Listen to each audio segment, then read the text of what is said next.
All right, what's happening, y'all? It's your boy Rico from Street Scores, and just like last year, I'm bringing y'all how experts and draft analysts graded the Washington Commander draft. Well, last year was the Washington football team, but you'll be surprised. Some analysts are way higher than the fans are, and then there are some analysts that feel exactly like some of the fans do, where it's just the worst draft ever. It's so much variance. Typically, our drafts, have maybe 2 to 3 letters of variance. This one is literally every letter possible but F. So this is going to be really fun, and we just got to talk about all of the different grades and where they came from.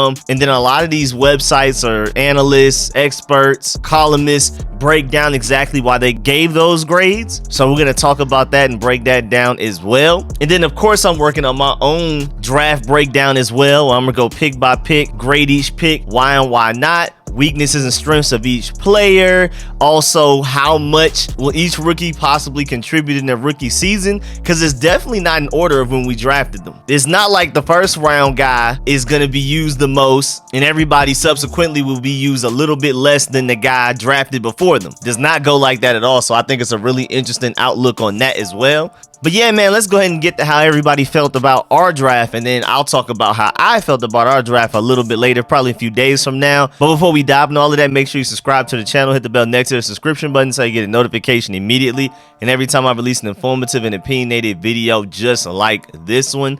Also, make sure you look out for all of the content coming up. I got to do film sessions for all of my channel members, for everybody we brought in, including undrafted free agents. I want to do a live stream very soon, just reviewing the draft and basically getting y'all's opinions on it, where I open up the phone lines, y'all call in and y'all say how exactly y'all felt about it, give y'all grades if you have them, which picks you like, which picks you didn't like, all of that type of stuff. So it's plenty of content coming up. I have so much to work on. I was just busy all today. Didn't even get home till like 4 p.m. So that's why this video is coming out so late. But tomorrow I should be able to put out at least 2 videos, because I don't believe I'm going anywhere or having to do anything. And there's just so many things to talk about. I have like 6 video ideas. But without further ado, man, let's get it.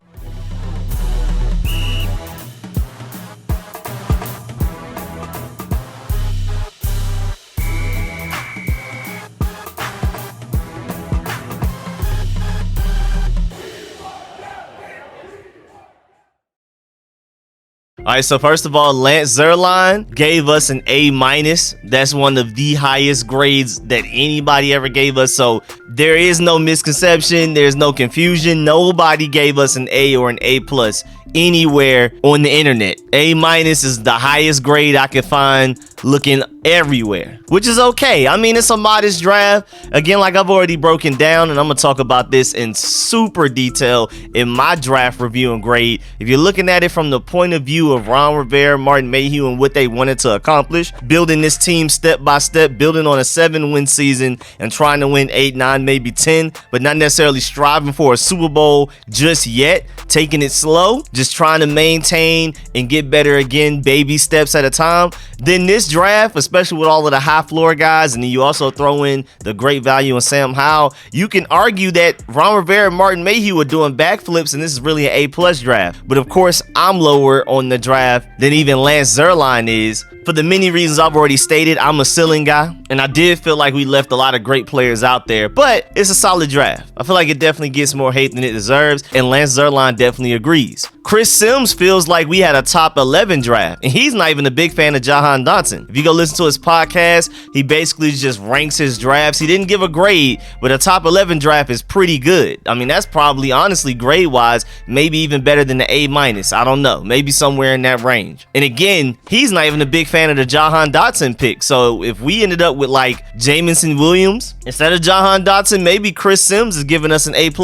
And then the NFL Game Day gave us a B grade, while also giving the Giants an A-, the Eagles an A, and the Cowboys a B as well. And they didn't really give out any really bad grades. The lowest grade they gave out was a C+ to the Patriots, the Saints, and the Seahawks. And this was through Chad Reuter. So I guess it's kind of grading on a scale. And then you have Rigo's Rag. They gave us an overall grade of B. Overall thoughts on their website: the Commanders' intentions were fairly clear early on. They really like the state of their roster, and they think the biggest thing they needed was mature day one contributors. Again, if you're looking at it from Ron Rivera and Martin Mayhew's point of view, they killed the draft. Washington selected 7 seniors and 1 junior, and the junior, Sam Howell, was a day one starter as a freshman for the Tar Heels. Again, going with the theme that I was talking about in previous videos, that we literally just drafted a whole bunch of seniors. Even though it's interesting because Sam Howell was the youngest quarterback of this class. Other than that, we went straight age. Even undrafted free agent wise, we're getting seniors and redshirt seniors everywhere.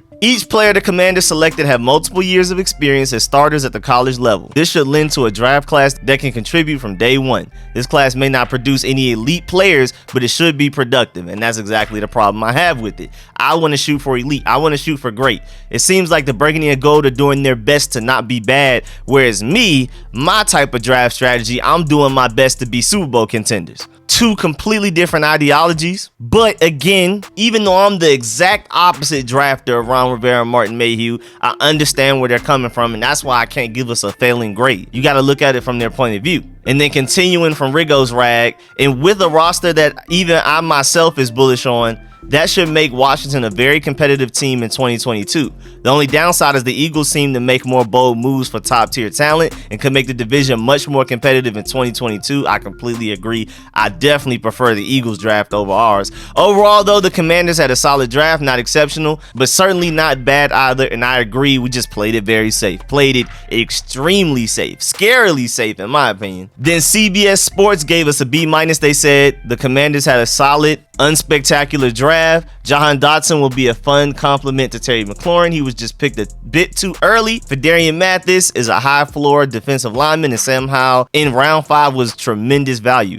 Chris Paul is another standout day 3 pick. And I've noticed that while looking around, a lot of people are really high on Chris Paul, even listening to podcasts. I don't remember if it was the Draft Network or Locked On Pod. Somebody was really high on Chris Paul and thought we got a steal in him that far in the draft. Felt like he could have gone way higher. And then Yahoo Sports gave us a B-, and they even broke it down. And these are the same people that gave us a C in 2021, a B+ in 2020, and an A- in 2019. Again, they gave us a B- here. They said their favorite pick was Howell, which is completely understandable, and their least favorite pick was Mathis, and I probably agree with both. And then they said overall, there are some solid players in this group. Dotson is sure-handed, natural separation target, a scattershot QB like Wentz can really use, as he feels like a nice sidekick to Terry McLaurin, even if 16 felt a shade high. The 2 Bama picks certainly add toughness to the room. Howell adds a wild card quality to the class, and Rivera seemed particularly fascinated by Turner,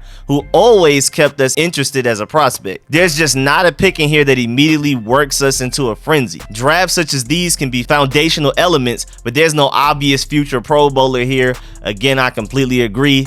I would draft the complete opposite of how the Washington Commanders drafted this past weekend, but hey man, it's okay. Then the US Today gave us a B+.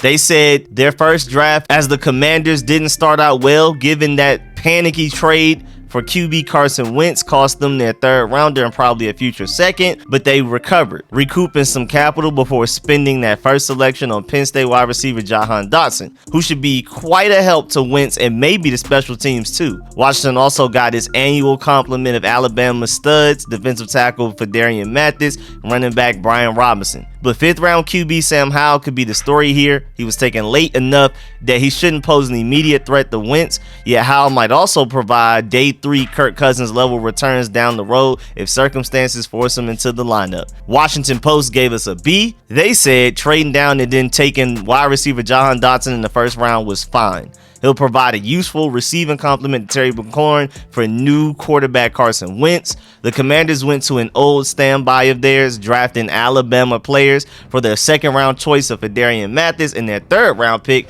of running back Brian Robinson Jr. Getting quarterback Sam Howell to begin the 5th round represented good value and provides a prospective fallback plan if Wentz is not the long-term solution. And then Touchdown Wire gave us a B as well. Mel Kiper gave us a B-. NFL.com gave us a B. They said day 1 was a B, day 2 was a C+, and day 3 was an A. DraftKings Nation gave us a B. Pro Football Focus gave us a C+.